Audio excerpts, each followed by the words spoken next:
Hold on for a second. What's up, YouTube family? I would like you guys to make sure you like and subscribe to our video. It would help us get into the algorithms so we could be seen and bring more engaging content to you guys. So, like I said, like and subscribe to our YouTube channel. Appreciate you.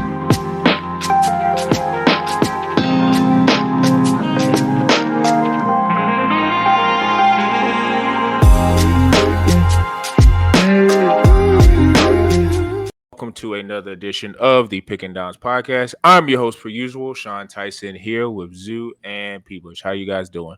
Doing well, man. Full fantasy swing over here. White Sox on a 4-game winning streak. Unbelievable, man. Going from worst to third worst in the MLB, man. It's called improvement, gentlemen. That's all we want to see out of the Bulls, hopefully, this next year, man. Slowly improving their teams. But right now, man, I'm all in on the Bears. That is my team right now. Watching the training camp videos, Caleb Williams press conferences. Give me that 4,000-yard passer, man. First one in Bears history. So sad, I know. Wild. Absolutely, man. For me, sports right now is on the pause. The only thing I'm looking at is fantasy now.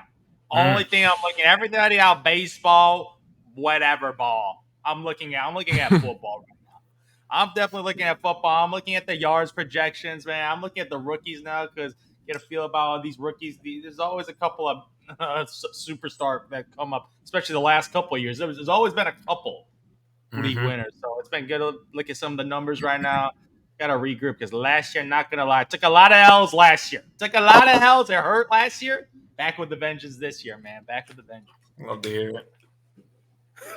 No comment. No comment, Sean. I'm not saying anything. If you've been a watcher of this pod, you kind of know the history of the trades and the things that happened to conspire with Zoo and Peeblish. But speaking about the running backs, man, it is we were talking before the pod, nice crop that we have every year, but I guess you could say it gets dark early. And if you're not on your game, you might end up drafting a lot of flexes or having a bunch of guys who are bench worthy as in starting positions. So Peeblish, I want to kind of get it started with you is who are some of the guys who you think will outperform their ADP at the running back position? I mean, I think we were talking about him beforehand. I'll just briefly say I think Omari and Hampton's going to be a beast, purely because of one Najee injury. They say he's probably going to be fine by the time the training camp or by the time the season comes around. But Omari's getting all the first team reps during training camp. That's huge for a rookie that he's actually getting into a Harbaugh run first offense with a quarterback that is still deadly enough to make defenses respect the pass game. I think that's just a beautiful combination. He might be overdrafted in your league, so I can't say that I think he'll outperform his ADP, but based on where you draft him and you take that as his ADP, I think he'll probably be around that, potential top 12 running back, probably more on the back end. But I like him.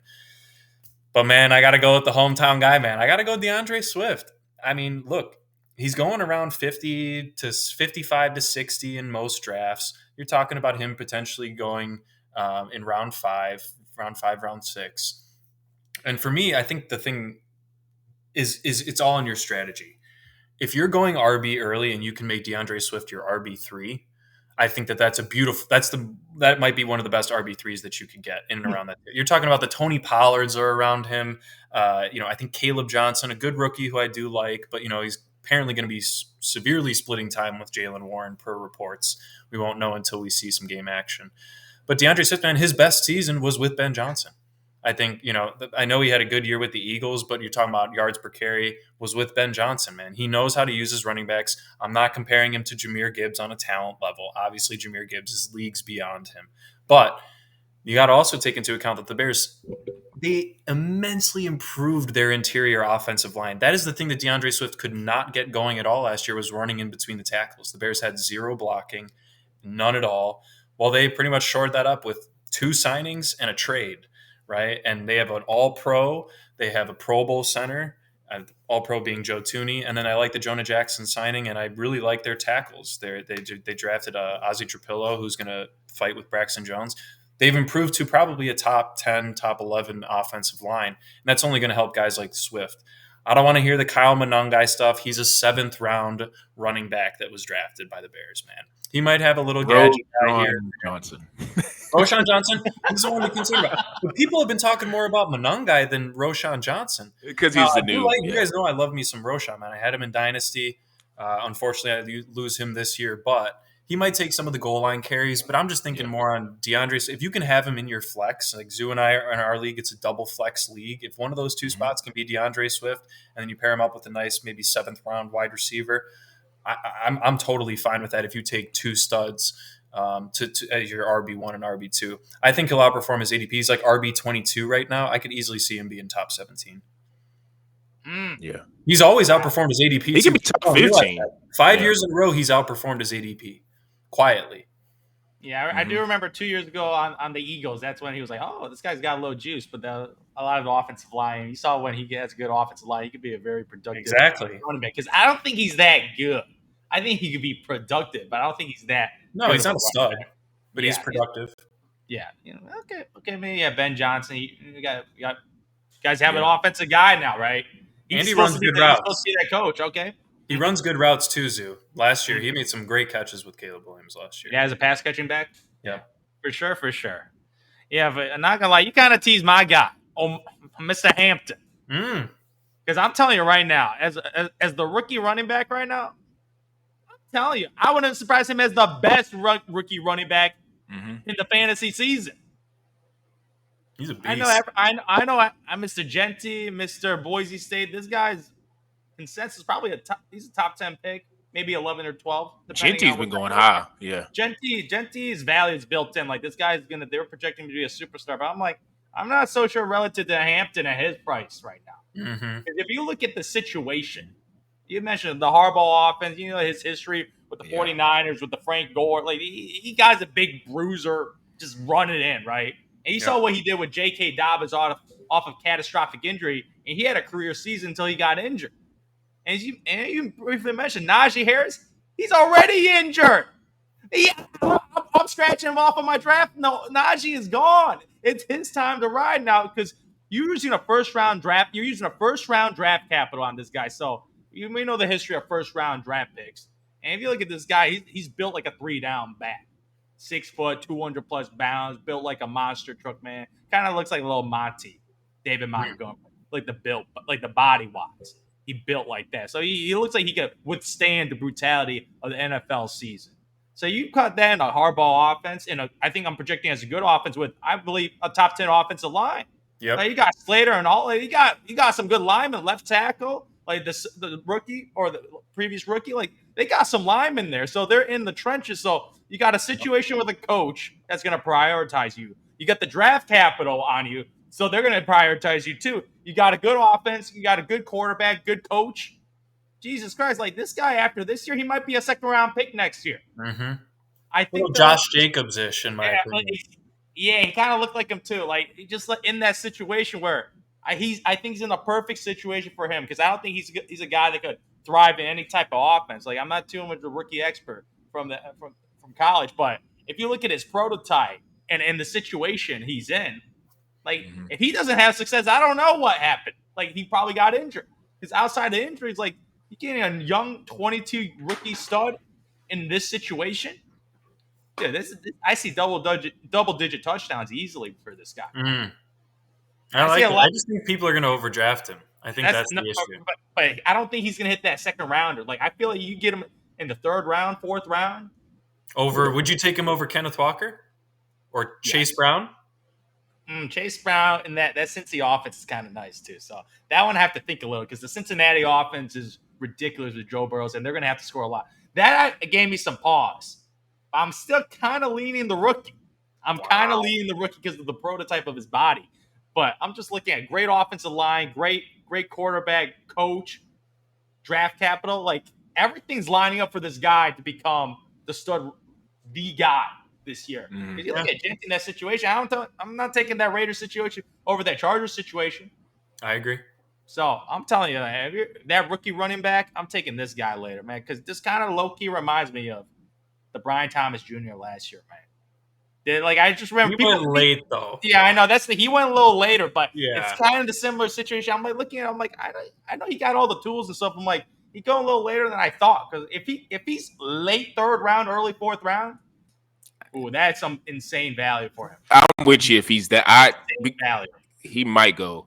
I'm starting to think by the time we for real draft, he's probably going to be going late second because of the hype. Really? Early third. I think so.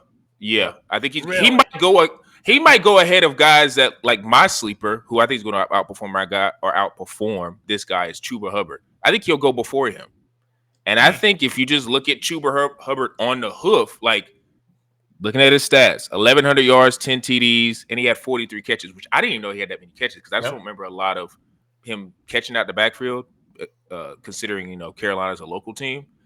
But I look at Chuba and I'm like, okay, he obviously got the money, signifying like, okay, you're our kind of not bell cow, but you're the guy who we're going to give the most carries to. Also, I look at situation like Rico Dowdle. He could definitely challenge. He could take away some snaps, but I don't look at Rico as like, he's a guy that's going to come in and, it's a split backfield. So that's one thing working to his advantage. Also, too, man, like, am I saying Bryce is going to be this, verge top 15, flirting with top 10 type quarterback? No, but I think he's going to be pretty good, and he's got a lot of different weapons at receiver. And when I think about that, I'm like, his weaponry on the outside is going to be able to open up different types of things for Chuba. So, obviously he would be a perfect situation. Like he's like an RB2. Yeah. But I think there's a possibility, and I think his ranking was right around like 18. Like he's kind of in that same area with Omarion. Like, yeah, I'm looking now. This is obviously Fantasy Pros, but like Joe Mixon, Chuba Hubbard, Omarion Hampton, they're kind of in that same, I would say, like, I guess, ranking. But I'm looking at situation like, I think Chuba could definitely get to a situation where he's an RB2 and could finish just off of volume and make it into an RB1 discussion. Now, do I think he's going to be a high-end RB1? No. But I also think he's going to be pretty close to flirting with it just because of touches. And I think he's just been good when he's had opportunity. So I love man. He's my dynasty guy. He's my dynasty guy, man. I like him a lot. I think they have Omarion ahead of him on ESPN ADP. Yeah. I'm 90% sure. Chuba's right around, he's kind of in that like James Conner category a little bit, where you pretty much know what you're going to get with him. You're probably going to get, 13 to 16 points a game, right? 90 yards and a touchdown. You need those guys, man. They're just better versions of a Brian Robinson Jr. It's just that Chuba has the receiving ability, as does James Conner. Not that Brian Robinson doesn't, but no, I love Chuba. I think here's the thing about Chuba. I think he's fair with his ADP. I think that's how I've landed on him, and I agree, and I would put James Conner in that same situation. It's actually really hard, I think, this year to find value at running back, unless you're taking a handcuff like a Tyjae Spears. That's really it. Yeah, like Tyjae Spears, Jordan Mason's, the Brian Robinson Jr., Trey Benson, Cam Scatterbo, to the Tyrone Tracy's, right? Like those are the guys you're going to have to get lucky on one of those, handful. All the other guys, they're going to be at their ADP and above it when they're actually drafted, I think, by the time the season rolls around. And you kind of still like go ahead. Yeah, I think like just narratively wise, I think there's going to be an overcorrection from last year. Because a lot of last year, a lot of the discussion was zero RB, wide receivers have taken over. They're the most valuable position. And then we saw what happened last year. All the top, outside like Jamar Chase, everybody else was running backs. Mm-hmm. So I feel like narratively this year, people are going to overdraft just based on the previous season. And so all these RBs are going to get pushed up, hoping to get these guys in. I think RB, historic in fantasy football, has been the most important position for a reason. It's for a reason. These are the guys that get 20 plus points a game. Like these are the guys who can carry you in a season. Easy production to predict game after game, consistency. Pretty much have higher floors. The receivers obviously have the upside because they drop the 30-point games, but running backs can drop you that 20 to 24 a game. Like those are the consistencies week over week helps you make the playoffs. So I think narratively from last year to this year, I think there's going to be an overcorrection where guys are going to be going up. So I was like, oh, shoot, this guy, like James Conner, usually you get him in the 6th round. This year, you might go at the 5th, 4th round. Now, like, you never know. Like, people are going to overcorrect based on the previous year's production. And it's the mentality of being in a draft, right, and seeing someone reach for a running back and then being like, it's like the QB, Sean, you've mentioned this multiple times. Someone reaches on a QB. The next 6 picks, 4 of them are quarterbacks, right? It's going to be that. So, I mean, Zoo, you're right. It's, at this point, the only thing that shifted in fantasy football in the last 10 years it's always been running backs, but now you also just need to add in a rushing quarterback into that mix. You don't Yep. have one of those. That's the new wave. That's Yeah. the big thing. And we talked about that last week. We know the big ones, right? And they're all going to, like Josh Allen, he'll be gone in the early third, probably. I've been reaching for him a couple times in early to mid third, and he's usually there, but they're gone like that.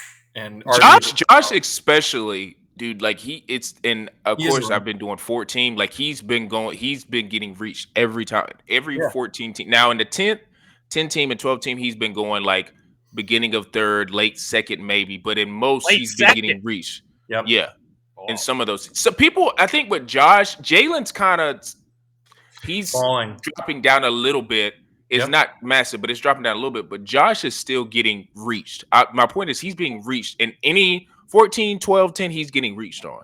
And it's because of we just talked about with RBs, it's the rushing fact. Like that's why with receiver, even though it was trendy to have them wherever they were and overdrafting some, they still don't have like the duality of they can catch and also rush to, like there's different ways to score. And I think just with the quarterback, because the reason why I was always high on the running quarterback and why I always try to find the next one is because you still can't factor in. Now Jalen Hurts is kind of a cheat code because he does the tush push stuff, but like outside of that, like regular quarterbacks who are just rushing around and getting rushing yards, when you have the ball in your hand that many times, to me that just makes you ultra valuable.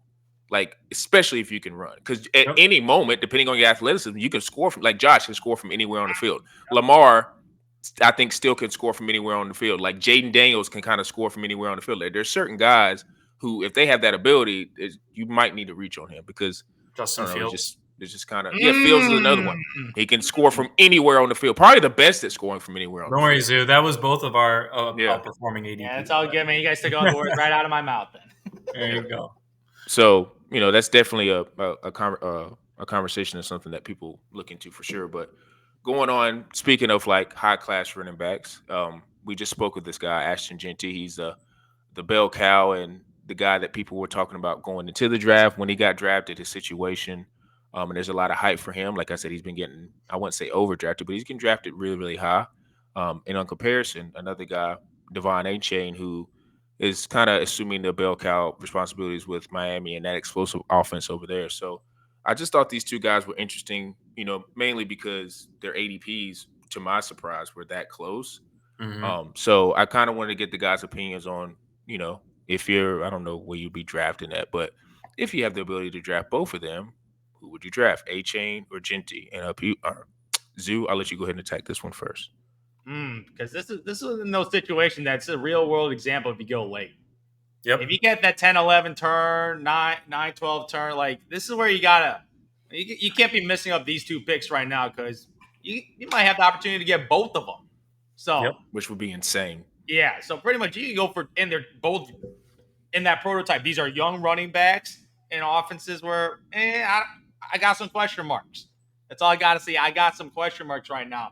But for me personally, if I'm looking at these two guys on the board, I'm still going to lean Jeanty over Achane. And like, I remember last year, I was a massive Achane guy. Like, I call him the A-Train, man, because that dude just fast. That dude is speedy. But the Tua factor scared. Like, maybe I am mentally scarred from last year of watching Miami Dolphins offense without quarterback. Because based on him leaving the roster, he looks like the most valuable player in the NFL. Because I could not watch that team play. And surprisingly, like I thought the running game would still be like kind of productive. No, because even those like little dink and dunk passes, Tua is like very, very like his timing for the dink and dunk passes. He is actually really, really good. I appreciated that because you got to have good timing of creating, getting your pretty much passing your running backs open in situations where they can succeed. And Achane is one of the fastest guys on the field, so you pretty much Achane kind of is a de facto running back receiver. So he needs a good quarterback to be productive because they had Achane lining out as receiver.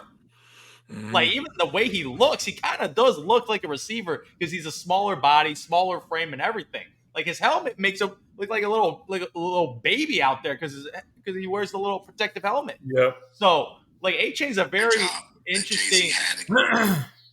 Achane's a very interesting running back because it was a receiving ability where that's where you get the PPR points, man. But for me personally, like at that situation, not gonna lie, if Jeanty is there, I'm probably leaning someone else. I agree.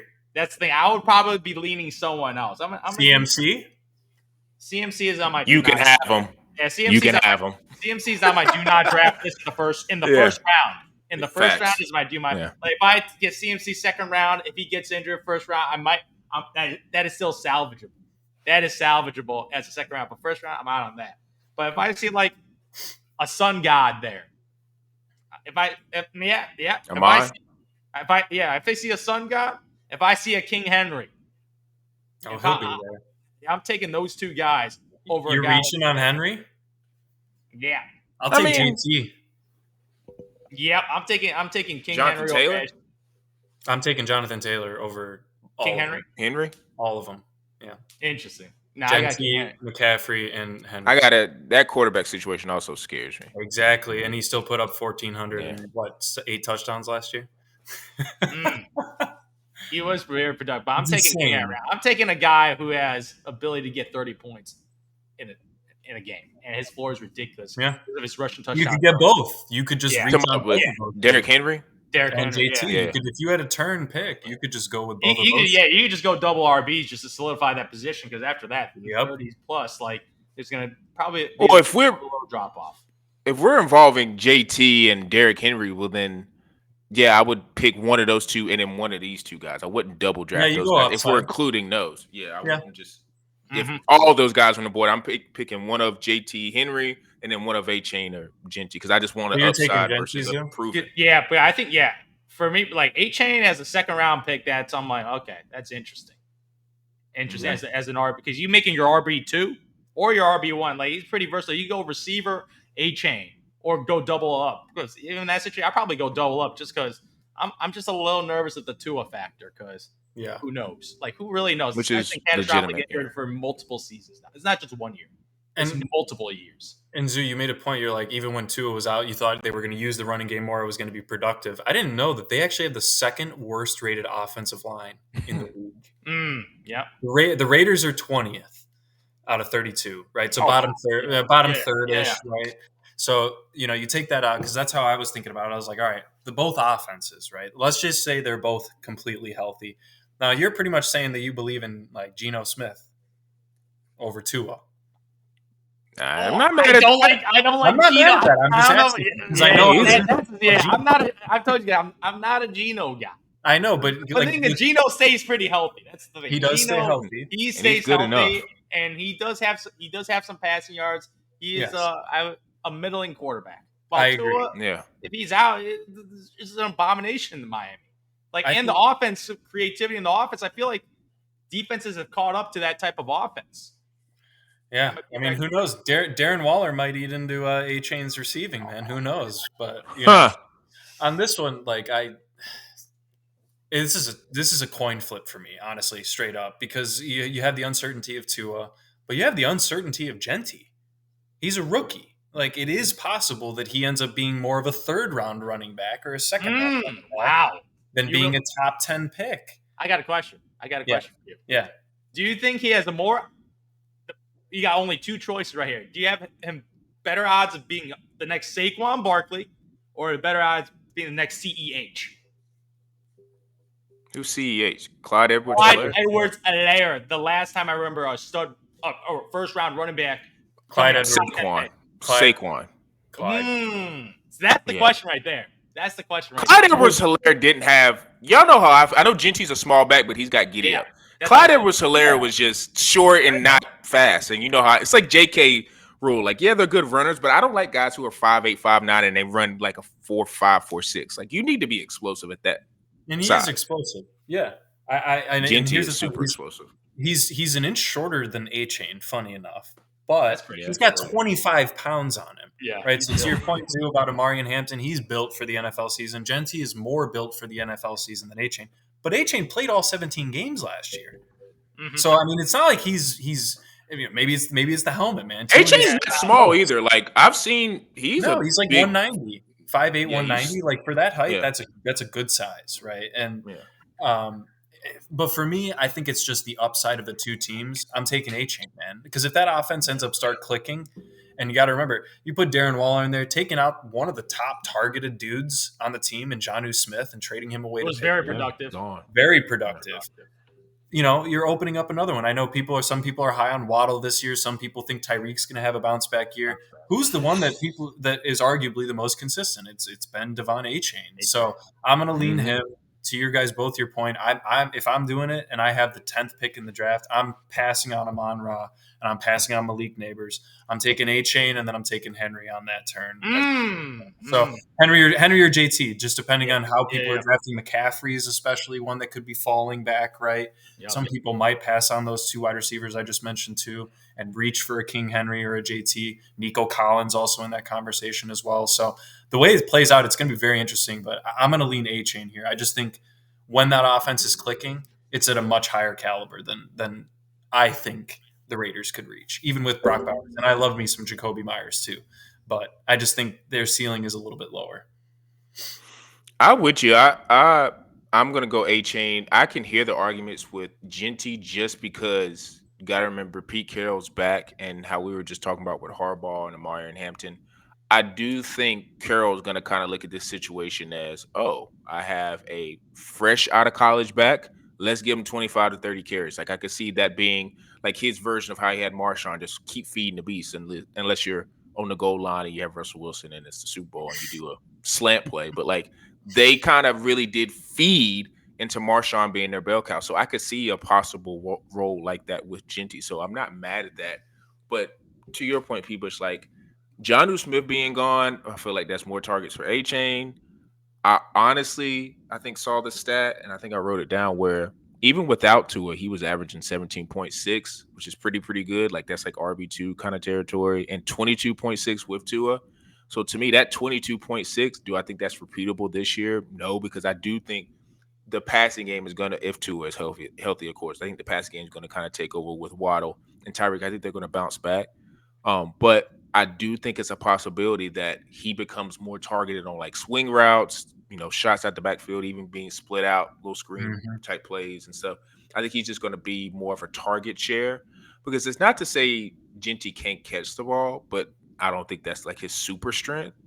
And I know that's a super strength for Achane, and usually those type of backs, like an Alpha Kamara guy, where he's basically a natural receiver out of the backfield, those are just guys who are more valuable in my eyes. And two, dude, he had a 51-point game.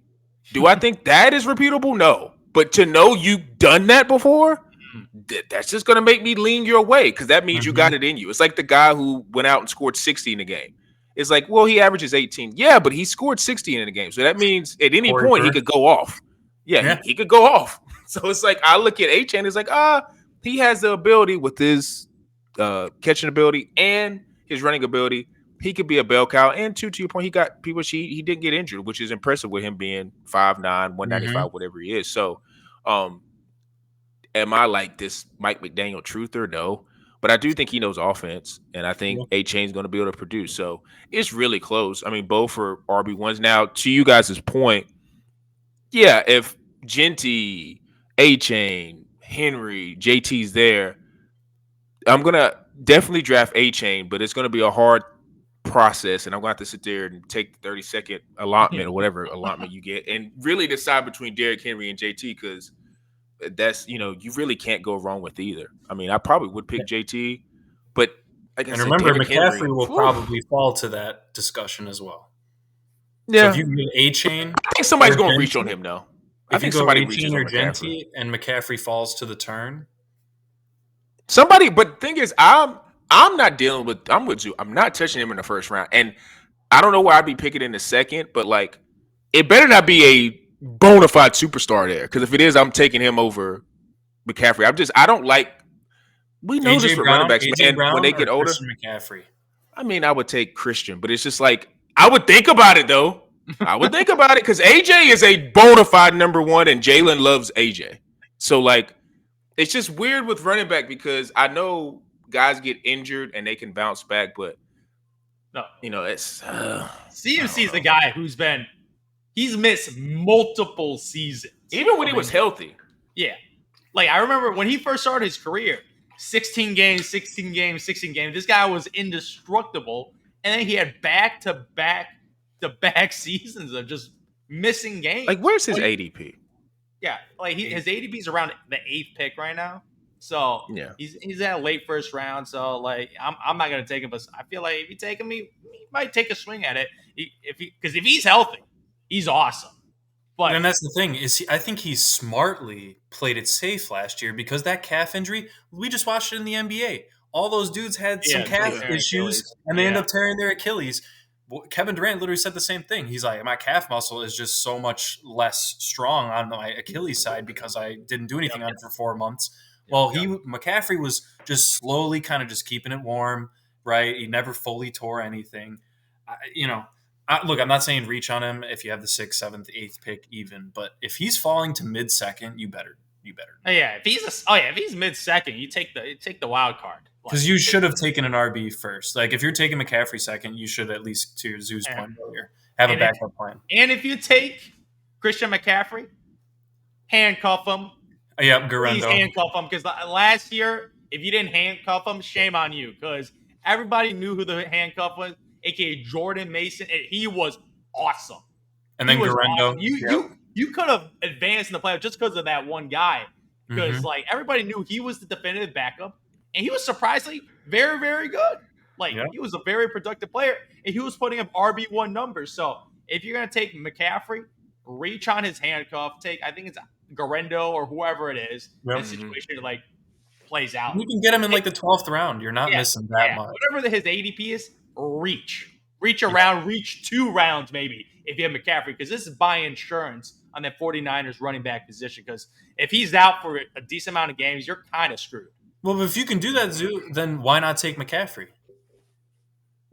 You're playing the upside and knowing that the running back who's behind him is still going to I would feel a little better with Jordan Mason. Garendo, I'm not as confident in. That's fair. As Mason. Like Jordan Mason just looks like a lot better back than Garendo. Like I don't know. I don't see like when Saquon got hurt in New York. I can't remember what his injury was. I don't know how serious his injury was, but it wasn't as serious as McCaffrey's. That's what it's McCaffrey. That's what it is. It's like I don't know what Saquon's was, but I just don't envision, and I could be totally wrong. I just don't envision like how, and I know the Eagles have an elite offensive line, but the 49ers are not chopped liver. They're really good too. I just don't. Do you see Christian McCaffrey having a Saquon type year? I don't. No, but I mean, I'm not. But that's ridiculous. Even close to that. Like, I don't think he could get close. Yeah, it's his. I should say Saquon, but close to that, I don't think he can get close to that. Could he get 14? I just think he's going downhill. 12 touchdowns, probably. I don't see that. I don't. Well, Ayuk's not going to play. And that's another thing. Juwan Jennings is probably. They haven't paid Juwan Jennings yet, and I mean, he's probably going to play for them. But it's like Ayuk's coming off injury.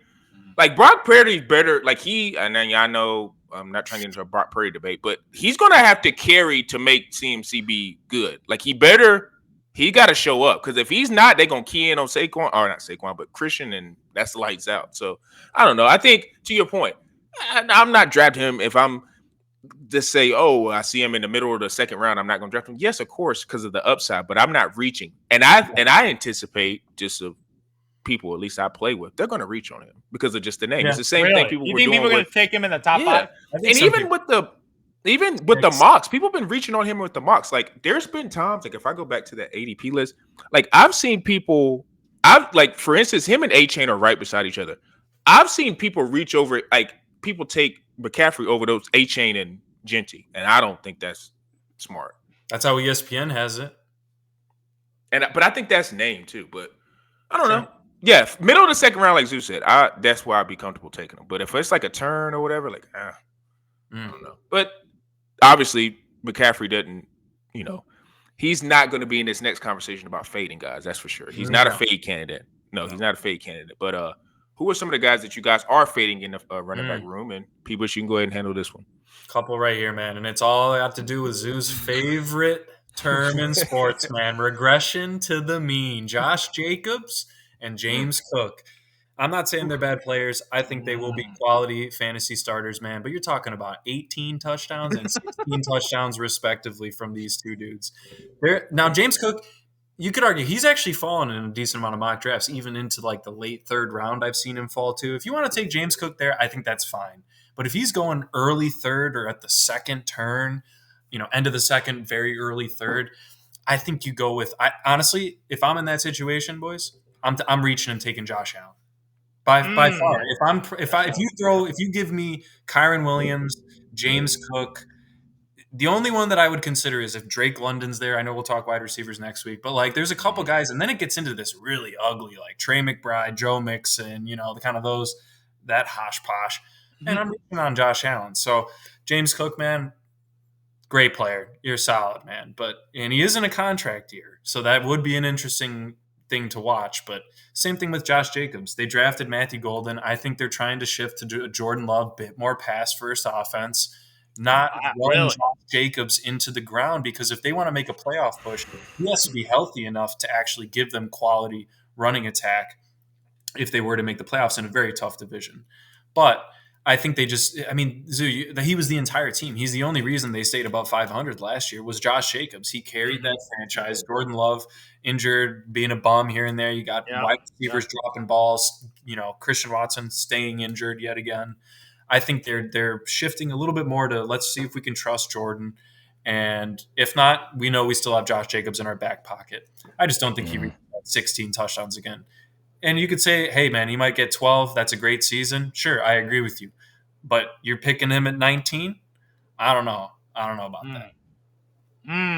Yeah, nice. Because you're just in that sweet range right there. Like I'm gonna pick another guy in that range right there. I'm pretty surprised you said Josh Jacobs. Not as surprised about James Cook, because James Cook just got an absurd amount of touchdowns last year. And Jacobs is getting older too. Yeah. That's the other thing, something could happen. You never know. For sure. For me, I don't know. It's just because the bias of last year's ADP, but I'm going with Bucky Irving at this 20th overall pick. I'm like, I know Bucky Irving had a phenomenal rookie season. He took the job from Rachaad White. Like I told you guys, I was never a Rachaad White guy last year. I remember he was going around like the 30th pick. Some people took him high in like the mid-20s. So people are really high on Rachaad White, kind of like the same year as Bucky Irving. I'm like, Bucky Irving is a prospect. He was not an elite prospect. This guy was I believe, like a 4th-round pick. Like he was good for running back. That's solid. Good, but he wasn't like a blue chipper. Like when you take a guy in the 20th. Like this guy's like, oh, this guy's a special player, right? Like if you see most of the running backs, they're round 1 running backs.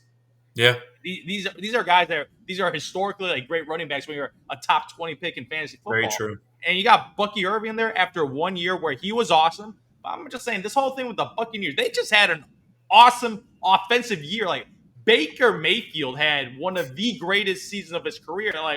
Baker Mayfield, I think he's a good quarterback.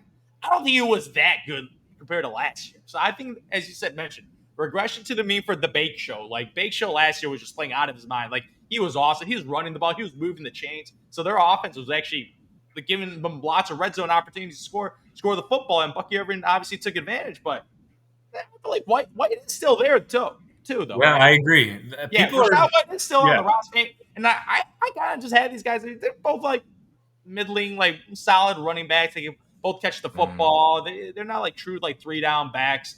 And if you're looking at that situation where I'm looking at Bucky Irving the 20th, and I'm looking at the players around him, and right now based on ADPs, you got transcendent quarterbacks in Lamar Jackson, Josh Allen, and you got transcendent tight end and Brock Bowers, who had one of those. He was drafted as an 8-1 prospect, Brock Bowers, and then you got studs like Brian Thomas Jr., Drake London, and these guys. So these are the guys going around him, and Kyron Williams, and he's just a Sean McVay product. Like Sean McVay just produces fantasy guys. So you see fucking Irving on there, you just look at him like, hey, it just doesn't really fit the criteria for me.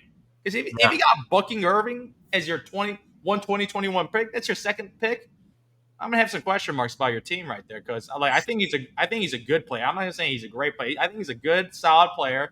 But that offense, am I gonna double down that top Tampa Bay team again this year? I don't think so. Like it's gonna be, I think, a borderline 500 football team. So for me personally, as great of an offense as last year, because last year they were amazing. Like even with Chris Godwin, they were a very elite offense last year. So repeating that much production, where put Bucky Irving in his red zone opportunities, and he was able to cash in.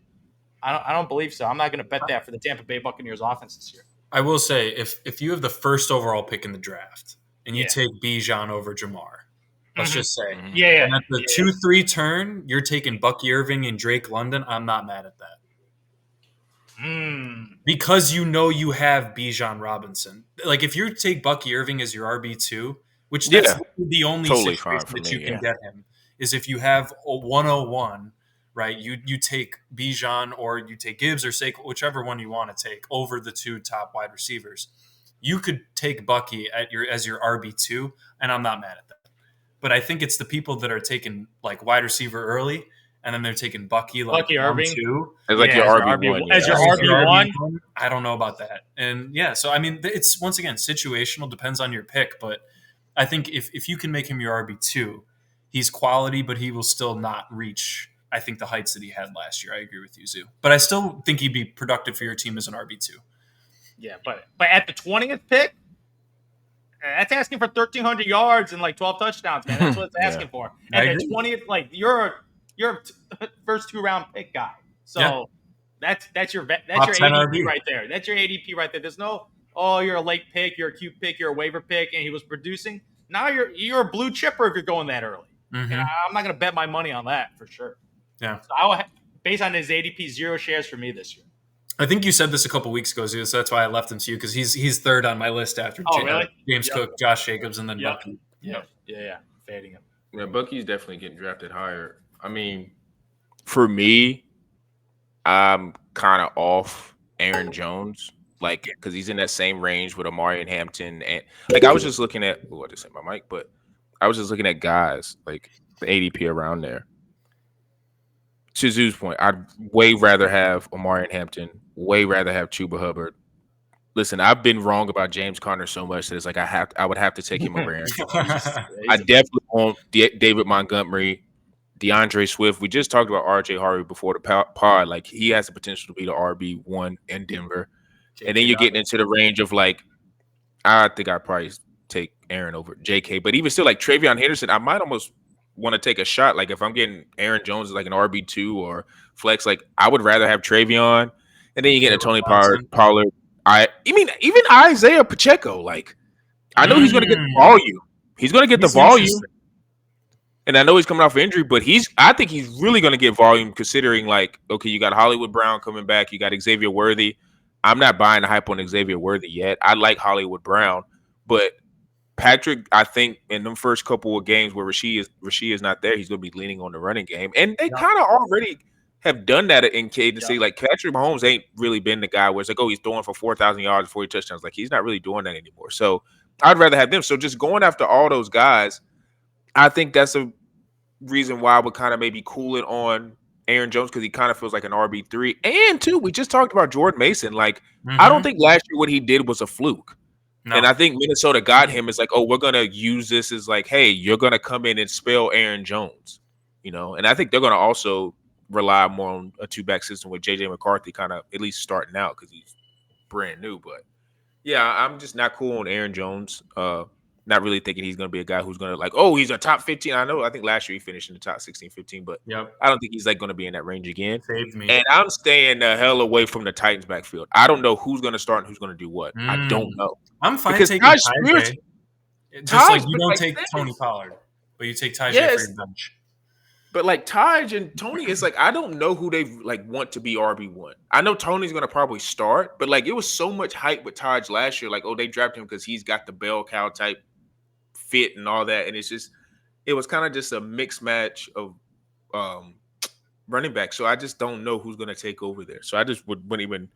I mean, you could if I had to pick, it'd be Taj, but I would stay away from it because I just don't know who's gonna bust. Because also too, I don't know who's gonna fit the best with Cam Ward. So Cam Ward, in terms of how he likes running backs and how he maybe would like throw the backs out the field or however he likes his style of back, is going to determine who gets the rock there. So those are two guys, or a situation and a guy that I'm just not high on. Really quick though, you guys talking about Bucky, like Tampa Bay's offense was really good last year. And we just talked about who would you rather have, Chase Brown or Bucky Irving? Because I think they both equally could be RB2s that could be RB1. I think that's the thing. Chase Brown is going 10 picks later right now. 10 picks. Plus. So I'm like, they're kind of in the similar category. I think but the thing is, yes, you value Chase But I think Bucky could be an RB1 faster than Chase. Chase has a rookie as his like the Bucks like Rashad White. I don't know why, but they do. Yeah, I don't know. They do. They Hey, like Zach Moss is coming back from He neck gets a lot injury. of volume for some reason. Like target Zach Moss receiving is yards coming back and from rushing. neck No, injury. dude, they have Taj Brooks. He's a 6th-round rookie RB. I don't He's the know who that backup to him. Chase Brown has zero competition in a pass-first offense where he's one of the best pass-catching backs in the league. And to Zoo's point, I think the offenses in are ESPN similar. it's even 18th though and 31st on ESPN's draft Mm. between those two dudes. Yeah. there is more value with Chase Between Brown. Chase. Yeah. For sure. Like, and I'm looking at it too. Like, there is way more value with Chase. I just think, I don't know, Bucky, I think, They're the and it's same not caliber of player. I Yeah, think agree. Bucky's a little Yeah. bit more. It's just that Bucky's, for some reason, they just inflated his value a ton. When Chase Brown, I think he had less yardage, but he was right up there with him, if not more touchdowns. Yeah, when he took the job, he was Yeah, when he took the job kind of over. an RB1 when he took the job over, but He was RB10 overall. Moss in the beginning of the year. So He was RB10 overall. I mean, hell, I wouldn't be. It would never happen, but I wouldn't be mad if you ended up getting both. But that's not going to happen. But I would like. They're both like the guys where Those even are if you on like traded for one of them, like if you could trade for one like early in the season and like have like a name guy like trade for Bucky or Chase and be like, oh, I got 2 RB2s who could be RB1s, because those are the only 2 guys that I see like rising from RB2. Like, I'm not saying it's a guarantee, but it's close to a guarantee of like, it's not shocking. It's the same thing I was talking about with Achane. It's like if I'm having a great Sunday afternoon, I'm not watching football and I'm just out chilling somewhere, and I look at my phone, I would not be shocked if I saw Achane. It was a third quarter and he had 39 points. I'd be like, oh shit, he's going off. I wouldn't be like, oh my God. No, because he has that potential. It's the same thing with Chase and Bucky. Like they both have, I think, out of that, their perceived RB2s, they could definitely make the jump. I think they both have that ability. I don't think it's like, it's just that Bucky's baked in. Yeah. They're expecting Bucky. And their offenses are similar. Yeah. So, you know, the only thing you can maybe look at is like Bucky. I think Bucky's like, he's kind of slender too. He's like 5'8", what? I don't know his build, but he's not like a bell cow. Chase has got a little bit more of an RB1 build. I hope people fade Kenneth Walker, man. I really hope they do. They are. Mm-hmm. It's because the quarterback and all that, yeah. And the injuries too. I just feel like Kenneth Walker, when he always plays, he's always kind of awesome. Like he always puts up numbers, and then he gets banged up again, and then he missed a couple games. But then to your point, too, take Charbonnet. Yeah, Sharby. Yeah, you got to take Sharby because he's you can get him in the 10th round. Like you're taking Kenneth Walker in the 4th. You probably have an RB1 stud. Yeah, I'm totally fine taking an early handcuff to protect your RB2. That is not a bad draft strategy. Speaking of handcuffs, and I think you guys kind of already answered this because we talked about Buffalo. Which handcuff would you like more? Like in terms of like you got to get a handcuff, and it's like I think this handcuff could actually be a RB2 or whatever. Benson, Allen, or Davis, and Braylon Allen for New York. Davis. That's what I'm talking about. Right, you're talking Davis, right? Yeah. Damn. I'm kind of that offense is just productive because of Josh Allen and that whole offensive line. Yeah, but that's also why I don't want Ray Davis. But I think you get the dink and dunks. That's the thing. He's a really good receiving back. He is a good receiving back. Like he ain't obviously ain't going to be the bruiser, right? Because like he's just a smaller running back, but those cheap little Alvin Kamara catches, and he has that ability where he catches the ball and he can run for like 40 yards. So like, and you know that offense just scores. Like that's the problem. They don't have any receivers. Like who are the receivers? Keon and Shakir, yeah. Exactly. And you're talking about like touchdown ability. Like it was a lot running back situation and Josh Allen. So like I would say I know with Davis as the handcuff. Honestly, out of all the starters between those dudes, I would not be surprised if Breece Hall has the best season of all 3 of those starters between Connor Cook and Breece Hall. I know there's a reason Zoo didn't talk Breece Hall. Breece Hall is his ADP is solid. It's tasty. That's all I got to say. He's going a little later. So to answer your question, Sean, I just feel like Braylon Allen might not see the field as much as people. I think Braylon Allen, but he's good. I think Braylon Allen's going to get maybe more because everybody's running. I think with the comments of the coach saying it's going to be by committee, but coaches just be saying crap because he's new and he's just trying to involve everybody. Like Hall's going to be the bell cow. And if he's not, I would be shocked. And Fields is going to run too. So where's Braylon Allen into this. You know, he's not a god at receiver. Now, he's talented. He's talented for sure. And if I had to pick in terms of guys who's played since last year, like Allen was actually getting carries last year, so I think that's why people are high on him. But skill set wise, Connor. That train ride's going to end eventually. Trey Benson. I think Benson has the most explosion out of all the backups. Like he was 4'3", 6'2". He was 6'1", 215. Like we talk about prototypical build. Like I think he could be a huge bell cow for Arizona. It's just, with Connor, and maybe it's personal to me because I just kept skipping on because I just think he's gonna get injured because he's getting so many carries, but he just doesn't get injured. And if he does, it's not for like a huge amount of time. Yeah. So it's kind of. This is interesting because there is, and I just chose those three because those are the backs in front of them are really good. But it's like there's a lot of handcuffs where it's like it could some handcuffs, especially rookies, could win you. Like it's going to be interesting in Cleveland and in New England. Like Ramondre is probably going to be the starter, and then Cleveland more than likely is probably going to be Quentin Sean. But it's like, dude, if you maybe just take a dart throw with Dylan Sampson at the end of your the last pick of your draft. You never know because he's another guy that's like got Achane ability. Like he's super small back, can catch, explosive. I know RJ Harvey. You were talking. I think you like RJ Harvey, Sean. But yeah, I like him too. Yeah, dude, Dobbins is going like undrafted. Yeah, I'm sorry. I don't think he should go undrafted. That's crazy. I don't think you should draft him. But if you have like, I take a dart at the in end. the draft and you're short on RB. I'm not mad at you taking him as your last pick in your draft. I don't think that's Yeah, I'm not. Yeah, because also too is he loves his committees. Sean Payton loves. Yeah, and we don't. To Zoo's point, like we don't know. RJ Harvey is good, but like we don't know rookie running back wise. Like there's only Hampton and Junkins are only ones that I constantly keep seeing when I draft and hearing like these guys. If whenever they start playing, they're going to be RB, the first running back. The rest of the guys, it's like situation. Because it kind of reminded me like Brees. Everybody knew Brees was good as hell, but what was going on? Michael Carter and all the other guys were like a bunch of carries, and it was kind of like and then Brees got hurt obviously that year, but like when he finally got on the field and broke out, he was good. But that was in like I don't know what week that was. That was later in the season, so you just never know how coaches are going to treat the running back. So you kind of always got to be mindful of that. So, but there are there's.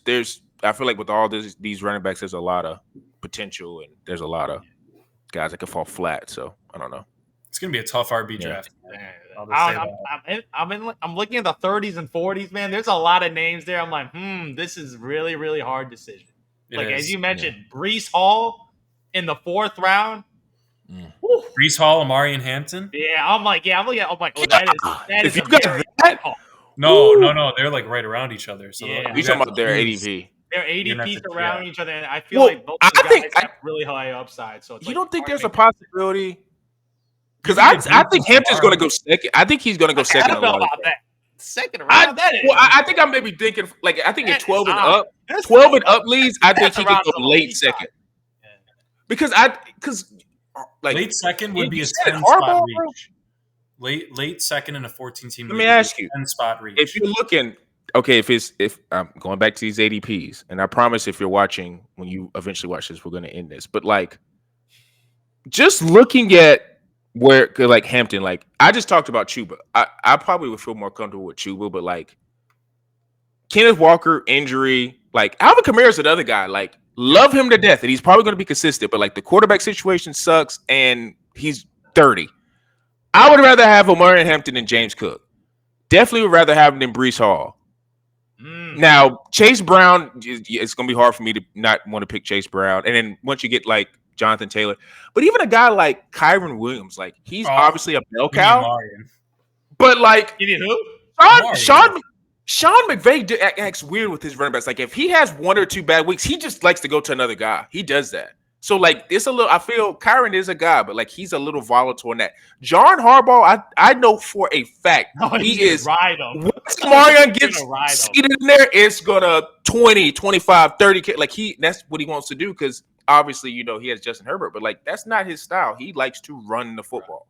Like and the concern last year was Gus Edwards taking from Dobbins, right? And it was early until Dobbins broke out, and then it was Dobbins. So that's how I'm. But that's JK. Najee's just giving him a head start. Yeah, Najee's pretty much the Gus bus, man. Slow, big, strong guy. And here's the thing: Najee he might steal touchdowns. I think we do have to be honest about That would be the only Najee thing. could steal touchdowns from And Omarion. two, Omarion's got a lot of good favor because, and I'm not a UNC fan, but like he has the UNC pedigree. Because another guy that came from UNC was Javonte Williams, and when he came to Denver, he was like all rookie. He was another explosive back, so he kind of has that working for him too. Like UNC backs usually come in and they're pretty good. Like Michael Carter Williams, or not Michael. Yeah, Michael Carter Williams. Thinking about the point guard for the 76ers. And the Bulls. But like, yeah, and the Bulls. But yeah, I was thinking to myself, like, he was kind of had a moment where he was never like an RB1, but he could come in and spell some guys. So I'm like him and Quinchon are guys who I would reach on, is basically my point. So I don't know. We'll see. I do think once you get into the middle rounds, you're going to be faced with, do I want to take this tantalizing rookie or do I want to take this RB3-ish, 2-ish guy? So I don't know. It's going to be up to you and your draft board to make the right decision because, it's all going to vary. So, I think this discussion was really good in terms of just giving guys people a lot of options of, hey, these are backs that we want to stay away from. These are backs that we like. Next week, we're going to be definitely diving into receivers and getting more into the nuances of who are those receiver ones, receiver twos, maybe some receiver threes, things like that. Make sure you guys are tuned into our Instagram, Picking Downs Podcast. Make sure Tyson Talks _ for the Instagram, YouTube, Quantro Knows. Make sure you're also tuned into us on Spotify and Apple.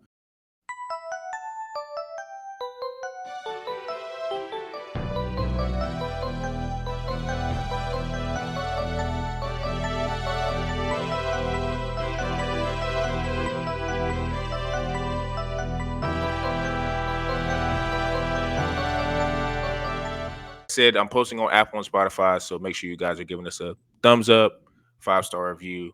Also, again, Tyson Talks on TikTok as well. And for me, Zoo, and P. Bush, we are